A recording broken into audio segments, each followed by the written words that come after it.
viewers, this is Rehan with Democracy today. Today we have executive member of the foundation cause, Mr. Suhan. So all this time I have been saying Mr. Suhan is always active when it comes to social services, and he's been doing it from right his college days, from PU days as well. This initiative was started back, I think, how many years ago? 6 years ago. 6 years ago, when he was in pre-graduation college. Am I right, Swan? And he's going to tell us more about his foundation cause, as to how it operates and what are the operations right now going on today. So, Mr. Suhan, we would know something more about it from you. So this is a crucial situation that is happening in our country, and what we are seeing today, there are thousands of people who are in the streets without food and proper shelter. So shelter, we have not reached that level, but to give them food, it's a small thing. Like we get pocket money from our parents, we earn a little savings of us will be there. So through that, at least we can get a change in society. So our intention is looking at us, some youngsters should be motivated to come forward to do this noble cause. Because every person, at least in our city, should sleep without hunger. Should fill his stomach and sleep. That's the main intention. So, can you just let me approximate value or estimate of how much till date have you contributed, or how is the funding happening? Who's the back support you have, and all that as a basic structure of your cause foundation? So initially, what we did was a few friends. We pulled in money from our pockets and we started to distribute snacks in the evening. That is tea and biscuits and some small snacks. That's how we started it. And then we got fundings from our own friends. So they started giving us good rice and dal in a very concession prices through very supermarkets. For the example, we have B Bazaar, that's in Market Road. Also there is Fatima stores who are giving us rice at a very concession price. So through their support and us youngsters, my friend has a restaurant in Mangalore. We have our own kitchen. That's called Mumbai Darbar Kitchen. So we cook 150 people every day dal and rice. So in the night it goes up to 200. So in the afternoon another team of us, they are doing it. And in the night time we do it. And evening we provide snacks and tea. So basically afternoon, evening and in the night for supper.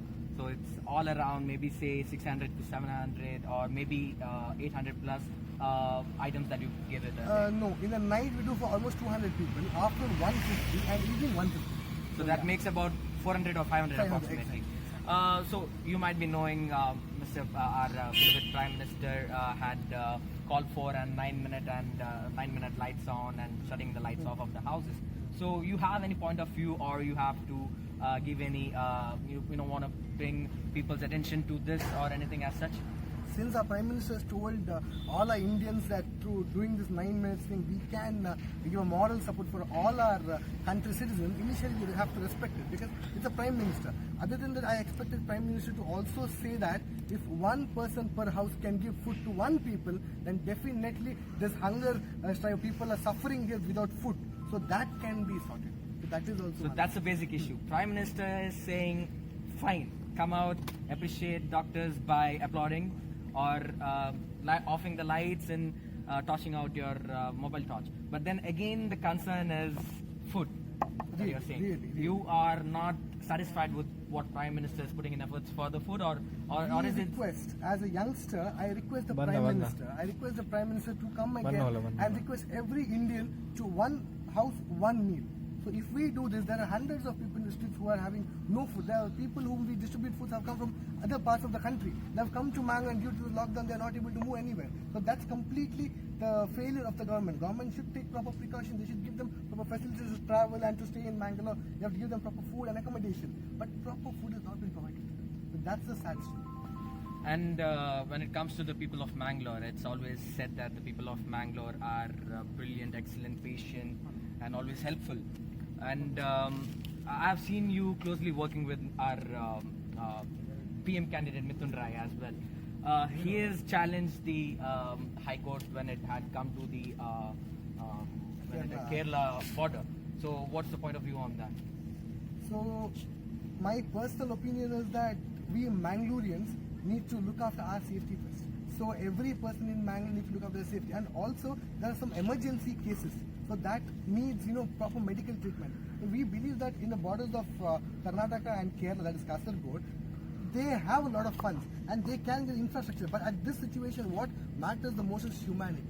According to me, that's lacking. That's lacking somewhere. That is what is important. Also, the safety of Mangalore is definitely should be our first preference. But when there's an emergency case, I believe we can isolate one hospital. We can make sure that the ambulance from the border will directly come to the hospital and go back, so that the corona cases don't spread. They can give them proper medical test. So the ones who are coming from the border, they can give them proper medical test. Their temperature can be checked. Their proper medication, proper precautions can be taken, and then they can let them inside. So I'm not requesting every person to let them in, but emergency cases should be allowed, because there have been 2 deaths as far as I know. There have been 2 deaths, and that there is a value for life. Somewhere or the other, people in Mangalore have communal slang to this as well. You think at this critical time, critical conditions, are they still continuing that, or have they realized their own sins? So recently I have seen in one of WhatsApp status, I've read it, corona पैदा हुआ China में, बड़ा और पालन हुआ Italy में, और India में एक communal, it has turned into a communal thing. For one particular religion, they've been targeting and all that. So what I'm trying to tell is, those who are thinking it in that way, according to, they're not humans, they're hooligans, you can call them as. Because this situation, we need to stand united together. Only then this virus can be put out of the country. More than this coronavirus, this communalism virus is more in our country, and that is affecting the development of this country. So this initial stage, it should be completely cut off. Only then I believe that we can live together. And this situation, we need to stand by each other. So corona has no religion. It might come for a Hindu, for a Muslim, for a Catholic. So corona has no religion. So we are only giving it a face like it's some religion kind of a thing. So that is completely wrong. So thank you, Mr. Suhan, on a lot of points I've asked you, and your point of view was, I believe,